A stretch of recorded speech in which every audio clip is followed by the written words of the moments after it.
참 예수님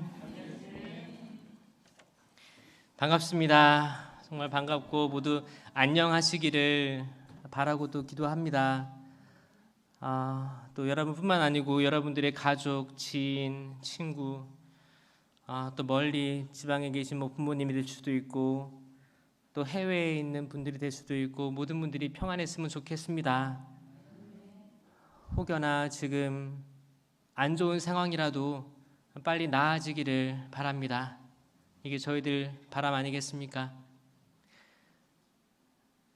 지금 저는 이 코로나 시기 2년 동안 이어오고 있는 이 시기가 골짜기와도 같고 높은 산, 언덕, 거친 길, 굽은 길이라고 나오는 오늘 복음의 말씀이 떠올랐어요. 다해입니다. 다해. 가나 다해가 있죠. 다해는 주로 루카 복음서에 복음이 등장합니다. 주일에요. 이 루카 복음서는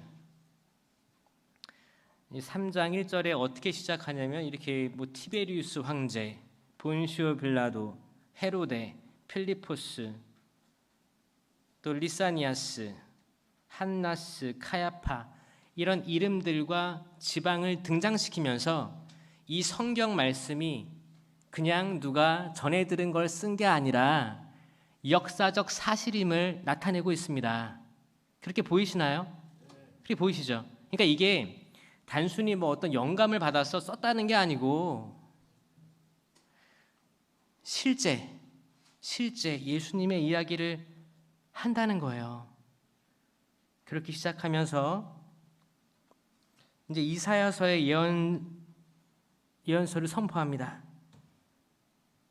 이제 세례자 요한이 광야에서 외치는 이의 소리, 너희는 주님의 길을 마련하여라. 그분의 길을 곧게 내어라. 골짜기는 모두 메어지고 산과 언덕은 모두 낮아져라. 굽은 데는 곧아지고 거친 길은 평탄하게 되어라. 이 말씀이 조금은 일독서에 등장합니다. 바룩서죠. 바룩 예언자, 이사야 예언자, 바룩 예언자. 그 당시 모든 예언자들이 언제 살았던지 예상되세요? 예언자들이 살았던 때가 언제일까요? 판관 시대였을까? 왕정 시대였을까? 유배라는 걸 아시겠죠? 그렇죠?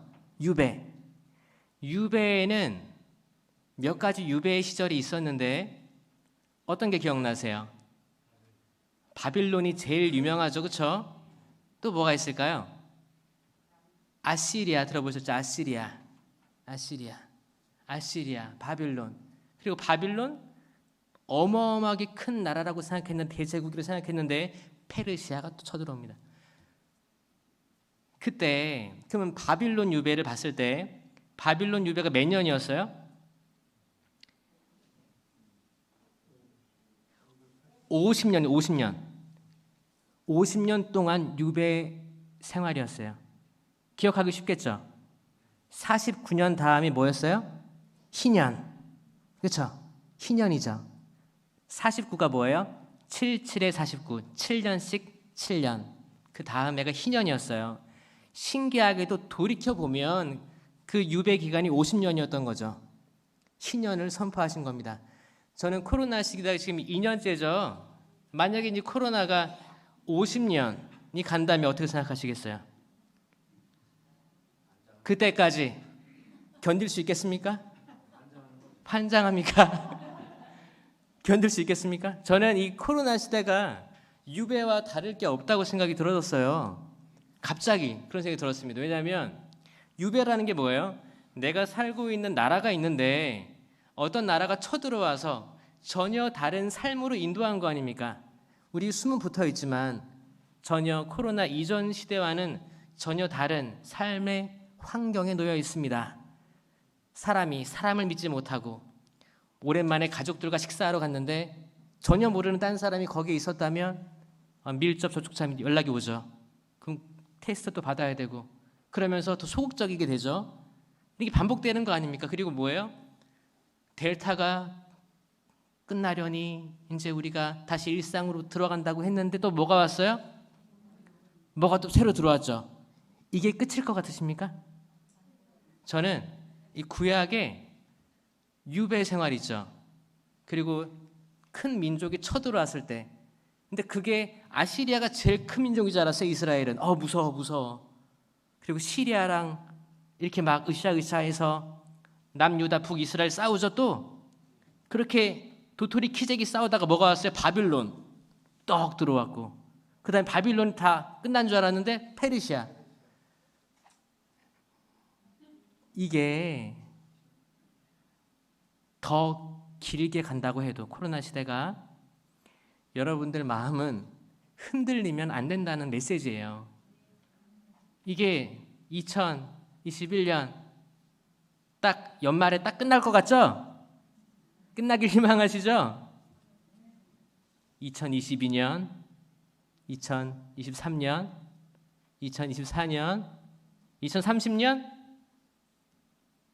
모르는 겁니다. 모르는 건데 뭐 감기처럼 쭉 갈 수도 있겠죠. 코로나라는 이름이 미래에서는 그때 그런 게 있었대라고 넘어갈 수도 있겠죠. 그렇지만 그 누구도 단정해서 허투루 살면 안 된다는 거예요. 오늘 복음에서 등장한 골짜기를 상상해 보자고요. 골짜기가 뭐예요? 골짜기로 휴가도 가죠. 아름답고 물도 흐르고 나무도 우거지고 그런 걸 꿈꾸죠. 근데 만약에 골짜기에 놀러 간 텐트를 쳤어요. 근데 홍수가 났어. 비가 많이 와서 어떻게 돼요? 그래서 고립되기도 하고, 뉴스에 보기도 하셨죠? 그래서 고립되고 물 넘쳐 흘러가지고, 골짜기는 산 능선과 다른 산 능선 이 사이에 있는 것들을 얘기해요. 그래서 만약에 이쪽 산 능선에서 저쪽으로 넘어가려면 어떤 계곡 같은 걸 지나가야 할 겁니다. 이게 뭐예요? 장애물이에요. 장애물. 내가 이쪽에서 저쪽으로 가는데 장애물인 거예요. 그 골짜기가 메워져라는 게 무슨 말이에요? 내가 걸어갈 수 있게 해라 그거죠. 이 코로나 시기가 골짜기와도 같다. 또 어떤 것들이 골짜기 같을까요? 여러분들 삶에서 골짜기가 많죠. 다 장애물에 대한 이야기입니다. 산과 높은 산, 그냥 산도 아니고 높은 산입니다. 높은 산이 뭘까요? 뭐 제일 높은 산 어떤 게 기억나세요? 백두산이요? 좀 넓게 보세요. 저 멀리 있잖아요. 높은 산, 그렇죠? 에베레스트? 그런 거 보이시죠? 이 산 너머로 가고 싶어요. 그러면은 산을 삥 둘러서 돌아가든지, 그렇죠? 아니면 어떻게 해요? 산을 파서 터널을 만들겠죠. 지나가려면. 그게 아니면 올라가야 될 거 아닙니까? 높은 산과 언덕은 낮아져라. 이 말씀이 뭘까요? 이거는 지금 살아있는 말씀입니다. 살아있는 말씀. 우리 안에 있는 그런 산, 장애물, 말도 안 되는 큰 것들이 자리 잡고 있다고 저는 보여집니다. 그렇지 않습니까? 저도 그런 것들을 직면할 때가 너무 많아요. 맞습니다. 어떤 것들은 또 작은 언덕인 것 같은데 이것도 걸리적거려요. 그래서 그게 가족일 수도 있고 어떤 자잘한 어떤 일상생활에서 닥쳐오는 것들이 있을 수 있습니다. 구분길을 찾아보시죠. 구분대가 어디 있을까요? 구분길. 뭐 이렇게 답동성당 올라오는 그 길도 오르막이니까 그렇죠? 오르막이니까 눈 내리면 막 미끌미끌거리죠? 이게 뭐 위아래로 굽어끈 양쪽으로 굽어끈 만약 우리가 소형 자동차를 가지고 있어요. 운전할 때 구분길 운전하기 쉽죠?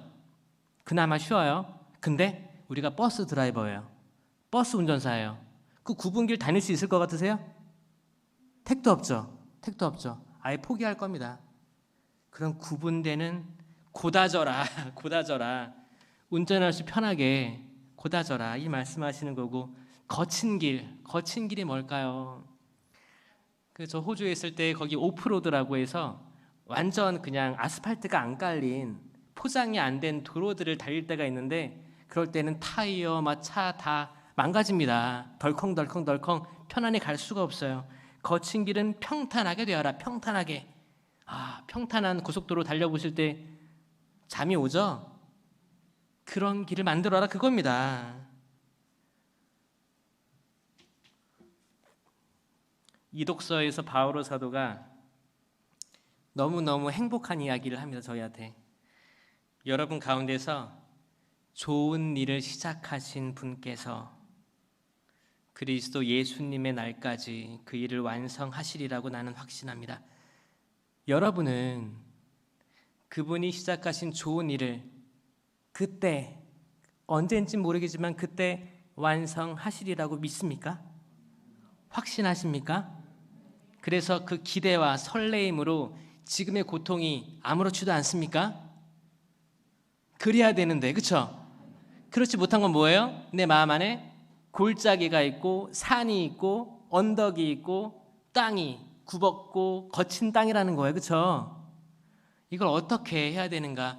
세례자 요한이 와서 그 길을 곱게 만들었던 거예요. 어떻게 만들었죠? 세례자 요한이 행복하게 오래오래 살다가 돌아가셨나요? 아니죠. 전혀 아니죠. 이야기를 여러분 더 많이 알고 있을 거라고 생각합니다. 그렇게 정치인들에게 바른 말을 했다가 감옥에 갇혀서 또 여기 왕의 또 왕비와 딸의 그런 지금 생각해 보면 너무너무 어이없는 죽음을 당했단 말이에요. 어이없는 죽음. 그들에겐 그는 아무것도 아니었습니다. 그런 죽음을 당했고 이건 나중에 메시아가 어떻게 인간들에게 죽임을 당할지를 예표하는 사건이었습니다. 우리도 그렇게 될 줄 몰라요. 우리는 누군가에게 하찮은 존재일 수 있습니다. 심지어 가족들에게도 하찮을 수도 있어요. 자녀들에게 무시당할 수도 있습니다. 우리가 사랑하는 국민들에게 종교 모임 한다고 비판받을 수 있어요. 욕할 수 있어요. 지금 확진자 나온 어떤 교회에 욕하죠? 이게 제 얼굴이 침뱉기입니다. 그렇죠? 지금 어떤 성당이든 교회든 종교단체든 어떤 학교든 병원이든 어떤 사회복지 시설이든 나오면 닫는 건 마찬가지인 거예요. 누가 누구를 욕하면서 나는 그들보다 나아 그러는 게 아니고 그게 중요한 게 아니고 우리들 마음에 기대가 있는가예요. 기대가 있으면 행복합니다. 그렇죠? 저도 제가 이제 꼬맹이 때 제가 감기가 걸리면 이렇게 누워 있으면 아버지가 무뚝뚝하셨는데 아버지가 포도 통조림이 있어요. 그거 막 따는 거 알아요? 어렵게 따야 되는데 그거를 항상 가져오셨어요. 그러면은 꾀병도 나는 거예요. 아프자. 먹을 수 있으니까. 기대가 있는 기대. 이 기대는 뭔가 설레이고 뭔가 행복하게 만들어요. 뭔가 들뜨게 만들어요. 이 대림 시기는 이 기대할 거리들을 찾는 시기입니다. 그냥 우울하게 제 탓입니다 참회하고 이 성탄을 준비하는 게 아니고 기뻐해야 돼요. 설레어야 되고 기뻐해야 돼요. 왜냐하면 내가 지금 전혀 예상하지 못하는 뭔가가 온다. 내가 지금 상상하는 것 이상으로 큰 은총이 온다. 평화가 온다. 이런 거에 대해서 확신하면서 하느님이 시작하신 것을 완성할 것이라는 걸 확신하면서 그 기대, 성취 그걸 느끼는 시기입니다. 지금 시노드가 시작됐고 시노드 주제가 모든 이와 함께 걷는 길이에요. 그래서 특히 이번 주일은 인권주일이에요. 그래서 나와 내 가족만이 아니고 또 나와 친척, 친구들, 지인만이 아니고 모든 이가 누굴까요? 눈에 보이고 있는 사람 모든 사람들이에요. TV나 라디오나 지나가면서 보는 사람들, 특히 소외된 사람들이 누굴까? 그렇죠? 이주민, 난민들 있고 또 소외받는 사람들 그리고 코로나 확진자들 그리고 밀접 접촉자, 저도 밀접 접촉자 저번에 연락이 와서 한번 테스트 받았거든요. 근데 테스트 받고 하루 기다리죠. 그때 얼마나 조마조마한지. 그러니까 테스트를 받고 기다리는 사람들도 요즘에는 되게 시선이 그쵸 신경 쓰여요. 그런 모든 사람들, 약간 저는 다 약간 어느 정도 소외받는 사람들에 속한다고 생각해요. 모든 사람들, 걱정하는 사람들, 그런 모든 사람들 포함입니다. 이런 모든 사람들을 위해서 기도해 주시고 함께 좋은 일을 시작하신 예수님께서 그때 모든 것을 완성하실 것을 희망하며 기쁘게 대림식에 보냈으면 좋겠습니다. 아멘.